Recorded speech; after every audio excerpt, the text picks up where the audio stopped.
Graça e paz, irmãos. Hoje a gente retoma, né, nossas aulas e hoje a gente vai abordar Gênesis 18 e 19, né? No capítulo 18 de Gênesis, o Senhor e dois anjos aparecem a Abraão e anuncia a destruição de Sodoma e Gomorra. Exato. Esse capítulo de Gênesis 18, ele é exatamente um ano antes ali de quando Sara engravidou, tem Isaac. Né? O Senhor, mais uma vez, após tudo que ele já prometeu a Abraão e reafirmou nos capítulos anteriores, ele aparece a Abraão e reafirma a promessa, diz, olha, daqui a um ano Sara terá um filho, que é Isaac. E o Senhor aparece de uma forma corpórea, aparecem três homens ali, de frente às tendas de Abraão, e isso é aquilo que as pessoas chamam de teofania, né? que é uma imagem do próprio Deus aparecendo. E nós cremos que, como é Deus em forma de homem, então provavelmente era Cristo. Há quem entenda que era um anjo representando o Senhor como seu porta-voz. Mas a gente vê no texto que além do Senhor estão dois anjos, então era o próprio Senhor mesmo. E uma coisa que a atitude imediata de Abraão, ele nem pergunta quem é, ele vai tratá-los com hospitalidade. Ele vai até Sara e recebe, né, aqueles homens com hospitalidade, manda fazer uma comida para eles, oferece água.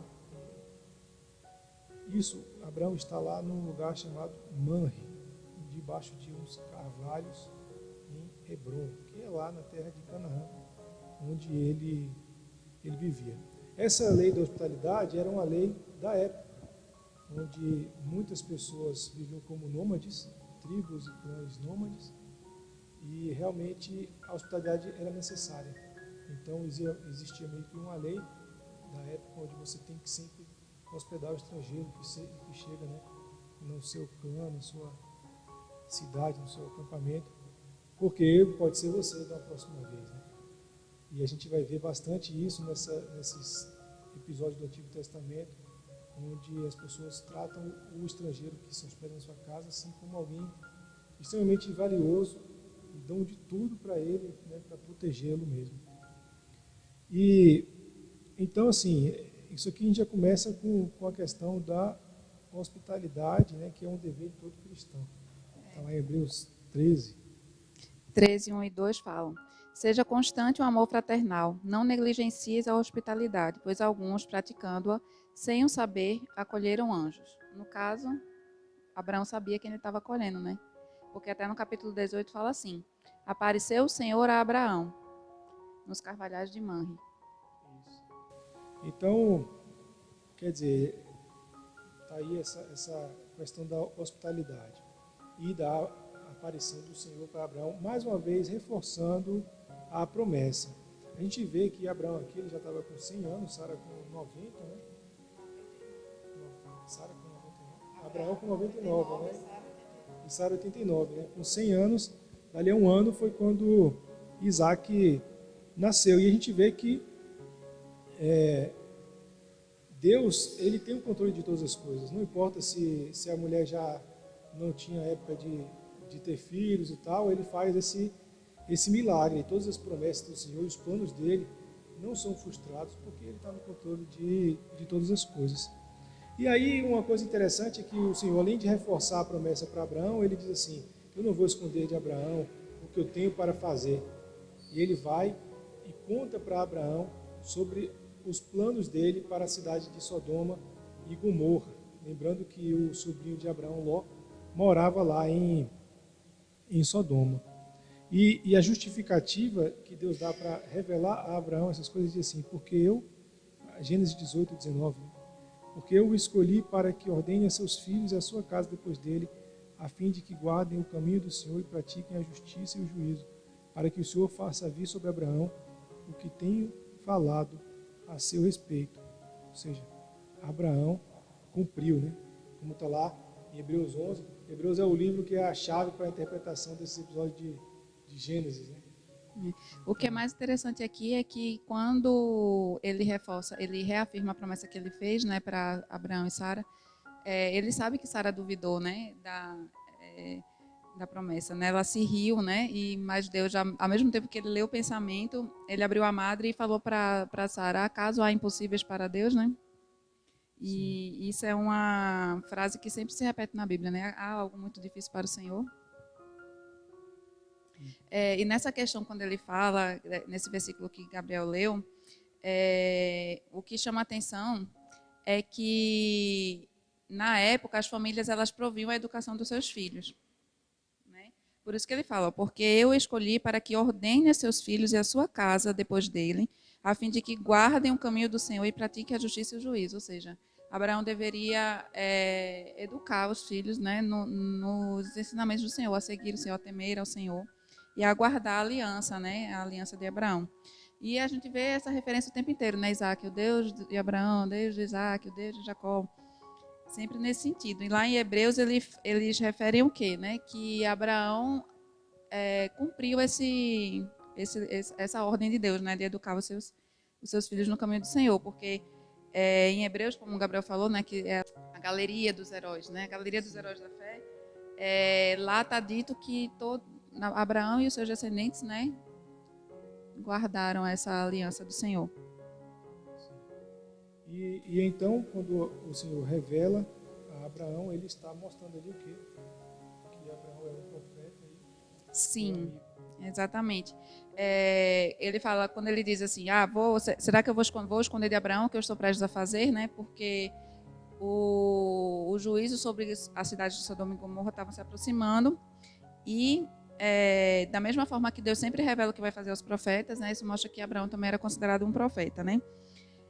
E aqui ele fala, né? E cumpriu-se a escritura que diz, e criou Abraão em Deus e foi isso imputado com justiça e foi chamado amigo de Deus. A gente vê também que Deus revela, né? Coisas amigo dele. E aí isso corrobora o que o Senhor Jesus Cristo disse aos discípulos em João 15:15. Já não vos chamarei servos, porque o servo não sabe o que faz o seu senhor, mas tenho-vos chamado amigos, porque tudo quanto ouvi de meu Pai vos tenho feito conhecer. Pois é, para você ver o nível de intimidade, né, do Senhor com Abraão, né, de Abraão com o Senhor. Né? E nisso, quando Abraão ficou sabendo, né, do juízo iminente sobre a cidade de Sodoma e Gomorra, o que é que o Senhor fez? Abraão fez, na verdade, né? Ele buscou interceder, né, pela cidade junto ao Senhor. Ele intercedeu com ousadia, né? Ele ficou, Senhor, com todo respeito, por favor, mas acaso o Senhor vai condenar o justo junto com o injusto? E se acharem 50 justos, como é que fica? E aí ele foi cada vez mais avançando, 45, 40, 30, até chegar em 10, né? E aí ele fez, só que tipo assim, com ousadia e com muita humildade, né? Sabendo, respeitando, né, os desígnios do Senhor, a soberania de Deus. E isso chegou nesse número, né? Se Deus encontrasse 10 justos na cidade de Sodoma e Gomorra, aí ele iria poupar a cidade toda em amor dos 10 justos. Né? Então, nesse caso dessa condenação de Deus sobre as cidades de Sodoma e Gomorra, ela é tida como exemplo, né, de como Deus julga os pecadores. Isso, porque Deus é um Deus misericordioso, mas também justo. E aí, o apóstolo Pedro, lá na segunda carta, ele escreve, falando sobre esses fatos, ele diz que, reduzindo a cinzas a cidade de Sodoma e Gomorra, ordenou-as à ruína completa, tendo-as posto como exemplo a quantos venham a viver impiamente. E livrou o justo Ló, afligido pelo procedimento libertino daqueles insubordinados, porque este justo, pelo que via e ouvia quando habitava entre eles, atormentava a sua alma justa, cada dia por causa das obras iníquas daqueles. E porque o Senhor sabe livrar da provação os piedosos e reservar sob castigo os injustos para o dia do juízo. Então, de fato, não tinham 10 justos, mas tinha um. Ló é tido como justo, né? Nas escrituras ele é sempre referido como justo, apesar das falhas, né, dele, que a gente vai observar mais adiante. E esse juízo exercido sobre as cidades de Sodoma e Gomorra também foi utilizado por Jesus, né, como um exemplo para advertir a nós todos, né, sobre os fins do tempo. Né, lá em Lucas capítulo 17, versos 28 a 33. Isso, e o Senhor diz assim: o mesmo aconteceu nos dias de Ló. Comiam, bebiam, compravam, vendiam, plantavam habitavam e edificavam. Mas nos dias em que Ló saiu de Sodoma, choveu do céu fogo e enxofre e destruiu a todos. Assim será no dia em que o Filho do Homem se manifestar. Naquele dia, quem estiver no eirado e tiver os seus bens em casa, não desça para tirá-los. E de igual modo, quem estiver no campo, não volte para trás. Lembrai-vos da mulher de Ló. Quem quiser preservar a sua vida, perdê-la-á, e quem a perder, de fato, a salvará. Certo. E aí, com esse relato, a gente passa para o capítulo 19 de Gênesis, em que é descrito, né, a visita que Ló recebe dos anjos e logo após a destruição das cidades. Né? O que se percebe é que Ló recebeu os anjos à porta da cidade. E isso é um indicativo de que ele já tinha se envolvido na vida da cidade. Né? Ele era considerado como um cidadão de Sodoma. O que aparenta também é que Ló, ele, apesar de o Novo Testamento, né, refere, como a gente leu, que o Ló se afligia pela injustiça da cidade. Ele era um homem considerado justo, né? Tanto que foi poupado da destruição. Porém, ele não chegou a influenciar a cidade, né? Por exemplo, as filhas dele namoravam rapazes da cidade. E quando Ló foi avisar esses genros, né? Esses genros dele sobre a destruição iminente, né, que os anjos haviam informado, os genros dele não deram ouvidos a ele, ou seja, ele não parece ser um homem de grande influência, né, assim, a ponto de influenciar, né, o comportamento. E é uma palavra de peso, né, se fosse uma pessoa assim, digamos que eles respeitassem mais, né, que tivessem uma autoridade maior, assim, talvez eles tivessem ouvido e tivessem acreditado, né, eles achavam que eles estavam delirando, né, estavam brincando de brincadeira. Né? Ló também recebeu bem os anjos, né, imediatamente, né? E no momento em que os homens da cidade, que eram muito depravados e perversos, né, como está descrito, tentaram fazer mal a esses homens, ele fez de tudo para protegê-los, né? E fez até de uma forma errada, né? Chegando a oferecer as filhas, né? A interpretação que se dá é que ele capitulou, né, ao relativismo moral da cidade, né? Que a depravação era de tal ordem, ele acabou capitulando, né? Ela chegou a oferecer as próprias filhas, né? Para que os homens não chegassem a abusar foi isso que eles disseram com todas as letras, né? Que a gente quer abusar desses estrangeiros que vieram aqui visitar. Isso, então, assim, isso até mostra a questão de quão forte era a lei da hospitalidade naquela época. Porque o próprio Ló tinha sido um estrangeiro que chegou na cidade, né? Sim. Foi recebido ali, então ele tinha essa convicção assim de um dever moral de proteger os anjos, até o ponto de, no caso, oferecer as próprias filhas aos delinquentes lá. Nesse caso, porém, ele levou a lei sem atentar para os princípios morais que estavam por trás, né, da lei da hospitalidade. E também isso demonstra uma certa falta de fé. Sim. Isso aqui eu percebo que, tanto no relato da vida de Ló aqui, como em boa parte do relato da vida de Abraão e de outros personagens bíblicos, que inclusive estão na genealogia de Cristo, você vê vários momentos de uma falta de fé, onde Sim. eles acabam cometendo coisas que a gente pensa que, pô, não é possível que esse cara é um homem de Deus e cometeu isso.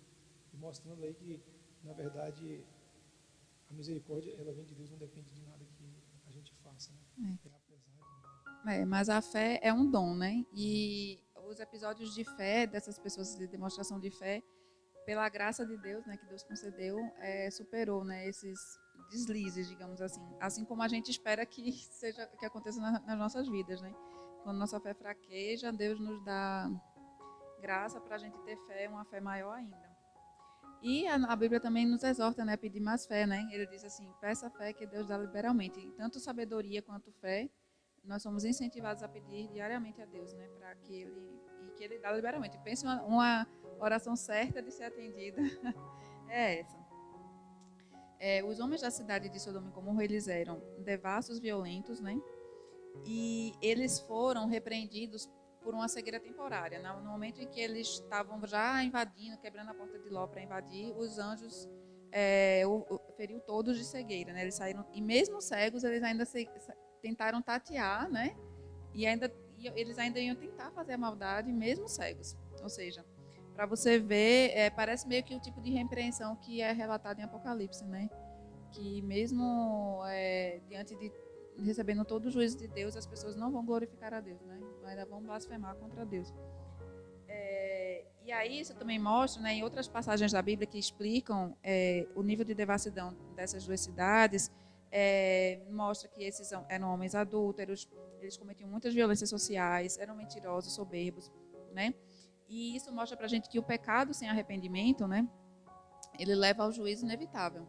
Né? Foi isso que aconteceu com eles. Você vê, né? Até eles foram feridos de cegueira, né? A pessoa podia pedir, porque normalmente quando você sofre alguma coisa, né? Você, o que é que eu estou fazendo de errado? Podia pensar, mas a palavra registra que eles só desistiram porque eles não encontraram mais a entrada da casa de Ló, mas não que eles tivessem desistido do intento de abusar dos anjos, né? Porque eles nem sabiam que eram anjos, né? Só Ló sabia que era Na anjo. verdade, depois de toda essa questão, quando Ló os impede de atacar os anjos, eles dizem, vamos atacar então você. Aí os anjos puxam Ló, né, para dentro, Ah, verdade.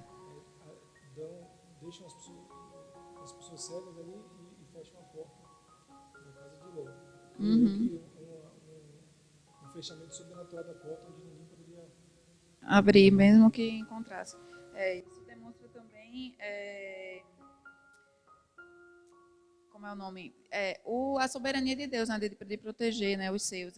Ele tinha dado meio que até pela intercessão de Abraão, né? Abraão intercedeu pela cidade, não só pela cidade em si, mas pelo sobrinho dele, né, Ló. E o que aconteceu? Os anjos deixaram claro para Ló que ele precisava sair da cidade. Não havia salvação ali naquela cidade. E ao amanhecer, Ló começou a demorar para sair, né? E como é que ele fala aí? Ele diz assim, em Gênesis 19, né, nos versos 15 a 18, ao amanhecer, apertaram os anjos com Ló, dizendo, levanta-te, toma tua mulher e tuas duas filhas que aqui se encontram, para que não pereças no castigo da cidade. Como, porém, se demorasse, pegaram-no os homens pela mão, a ele, a sua mulher e suas duas filhas, sendo-lhe o Senhor misericordioso, e o tiraram e o puseram fora da cidade. Havendo-os levado para fora, disse um deles, livra-te, salva a tua vida, não olhes para trás, nem pares em toda a campina, foge para o monte, para que não pereças. Respondeu-lhe Ló, assim não, Senhor meu. Aqui Ló começa a negociar o lugar para onde ele vai, né? Para você ver assim, essa passagem eu acho tão rica de demonstrar assim, a soberania de Deus, né? Que tipo Ló ainda estava apegado à cidade, e ele acreditava na palavra do anjo, que a palavra que a cidade ia ser destruída, mas ele estava apegado a tanta coisa, ele se demorou, ele foi pego pela mão, eles foram praticamente arrastados, né? Ele fala assim, sendo um Senhor misericordioso, assim mostrando que na verdade o desígnio, assim, os decretos do Senhor não podem ser frustrados, mesmo quando a gente, digamos assim, faz um corpo mole, né? E aí, quando você lê esse relato, eu fiquei até na nossa, será que Ló era salvo mesmo? Mas a gente vê que Ló era considerado justo, né? Apesar de toda essa fraqueza que ele demonstrou. E os anjos falam, não olhe para trás, salva a tua vida, assim, a vida verdadeira, né? Mas a família de Ló estava apegada à vida que tinha em Sodoma e Gomorra, né? Então, o que aconteceu? Ló foi, não olhou para trás, mas quem olhou para trás foi a esposa dele, né? E virou uma estátua de sal. E aí, Ló saiu da cidade, chegou na cidade de Zoar. Lá ele se escondeu na montanha, né, por medo, numa caverna, na verdade, não foi para o monte, como foi ordenado. E assim que ele chegou na outra cidade, o Senhor fez chover enxofre e fogo, né? E vendo aquilo que aconteceu, as filhas de Ló pensaram assim: a minha mãe morreu, como é que a gente vai? Meu pai não tem filho homem, como é que a gente precisa suscitar uma descendência? Então, assim, até por influência, aqui a gente percebe a influência, como elas deixaram se influenciar pelo nível de degeneração da cidade, né? Elas resolveram se deitar uma após outra com o próprio pai e tiveram dois filhos, né? Moabe e Amon, que deram origem aos moabitas e os amonitas, né? Que são povos depravados também, né, que foram inimigos, né, do povo de Tiveram Deus. vários conflitos aí com o povo de Deus ao longo da Isso. história.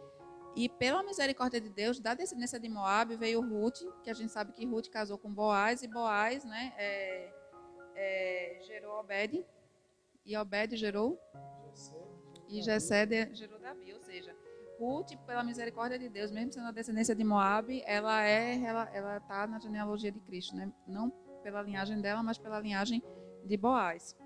Então, assim, essa história aqui Ló, me parece que mostra algumas coisas importantes sobre a doutrina da salvação. Primeiro é que a soberania de Deus é que determina a salvação de quem quer que seja. Ló se demorou, Ló ficou negociando, mas eu não quero ir para o monte, eu quero ir para outra cidade. E o que aconteceu? Deus foi lá, puxou ele, a mulher dele, as filhas pela mão, entendeu? E salvou Ló. E apesar das filhas terem enganado Ló, né, embriagaram ele e criaram essas duas nações ímpias, a partir de incestos, Deus ainda teve graça de pegar uma pessoa que era dessa nação, foi Ruth, mais para frente, e colocar inclusive na genealogia de Cristo. Então você vê como o Senhor é um Deus de juízo e de misericórdia e é um Deus soberano. Então, assim, são atributos do Senhor que são assim, cruciais e a nossa fé depende disso. E graças a Deus que não dependemos da nossa capacidade, né? E da nossa desenvoltura ou aquilo de a escolha é dele, ele é que garante, né, a nossa salvação. Glória a Deus por isso. E por fim, eu trouxe um trecho aqui para mostrar, mas eu vou fazer o seguinte.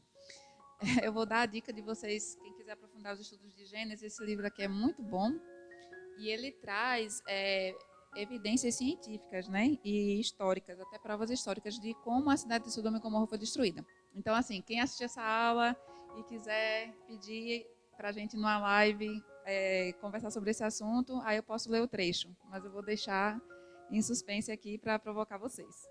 Então é isso, a nossa Nos aula. vemos no próximo vídeo, onde trataremos aí do capítulo 20 e 21. Até a próxima.